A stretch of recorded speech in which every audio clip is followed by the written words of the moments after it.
Hello everyone, my name is Eric Ohene. I'm a PhD student of the Hong Kong Polytechnic University, Department of Building and Real Estate. My research focuses on net zero energy and carbon buildings. I'm presenting a paper titled Constraints to Net Zero Carbon Building Development and Strategies to Enhance Implementation through an International Survey. This paper is co-authored by Professor Albert Chan, Dr. Amos Darko, and Lydia Ade. My presentation is outlined as follows. I'll give a brief introduction, delve into the research problem, research methodology, results and findings, and then we draw conclusions. Alright, so climate change is a global issue and its repercussions are becoming more obvious these days with consequences of increasing flooding, bushfires, rising sea levels, among others. A global strategy to curb climate change seeks to reduce global warming to below 2 degrees Celsius, ideally 1.5 degrees Celsius above pre-industrial levels. And to achieve this target, it is expected that greenhouse gas emissions, particularly carbon dioxide emissions, reaches net zero by 2050.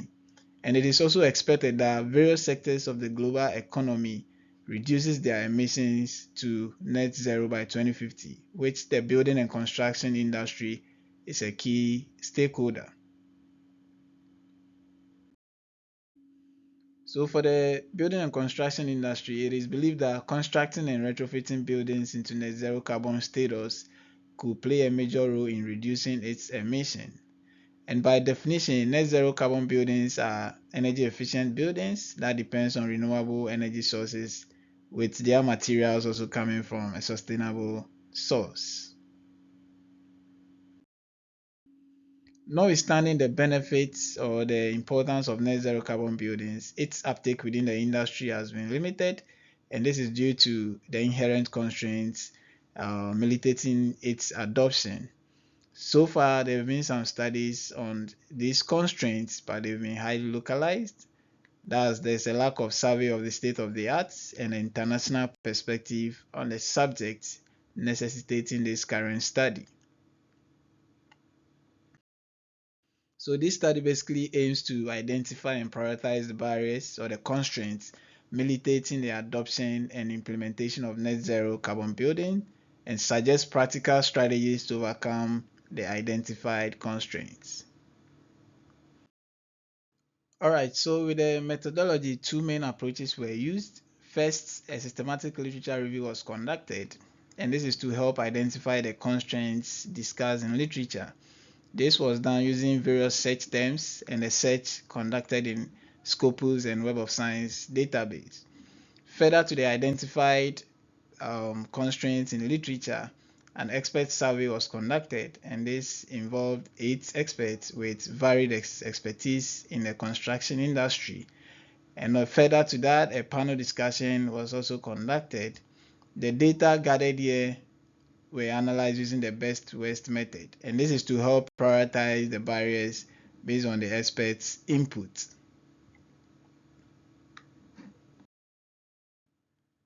All right, so to the findings and limitations and conclusion.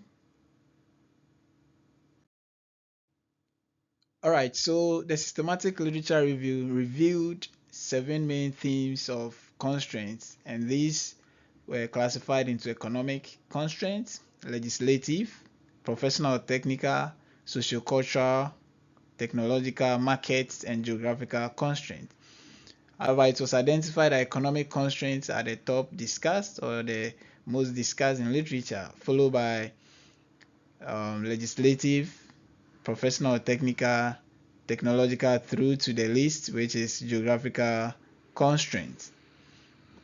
So with the sub criteria or the sub themes for economic constraints, for instance, high initial costs and uncertain payback period and insufficient economic incentives were highly discussed.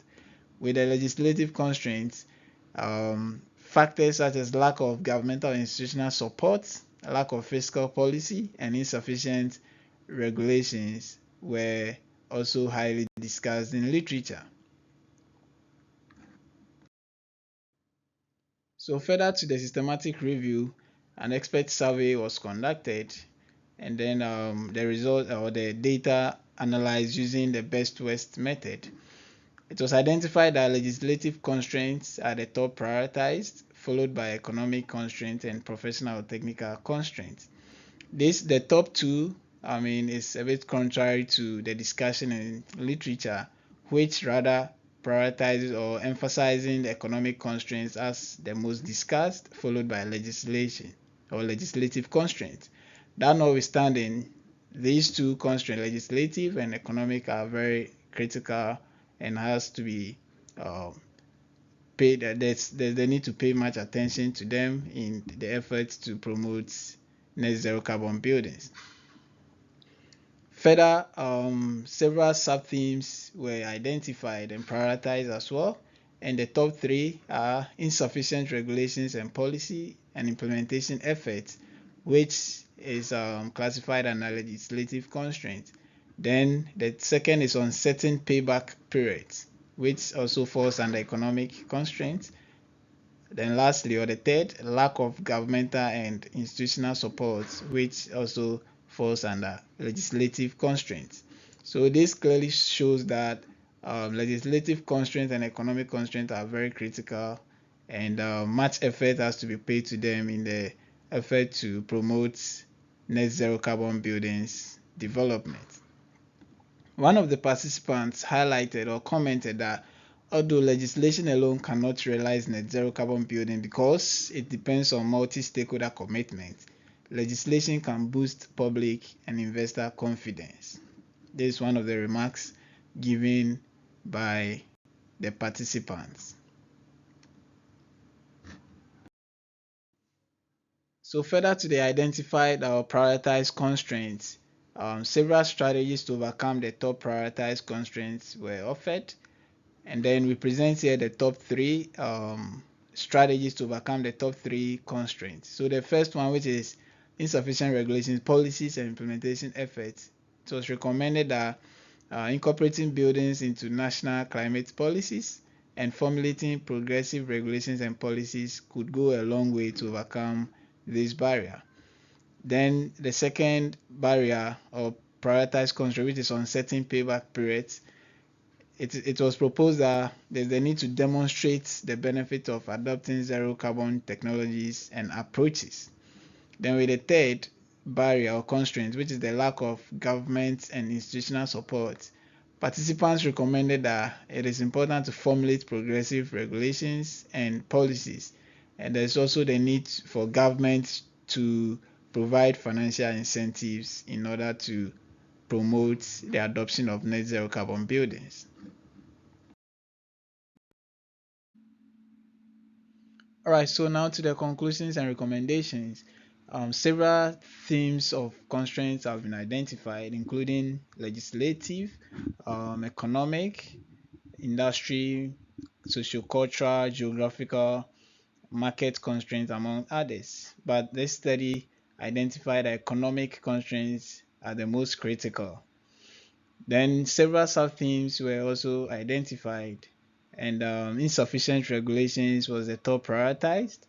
And this finding is contrary to the high initial cost, which has been previously discussed in literature as the most critical sub-theme of barrier militating against net zero carbon adoption.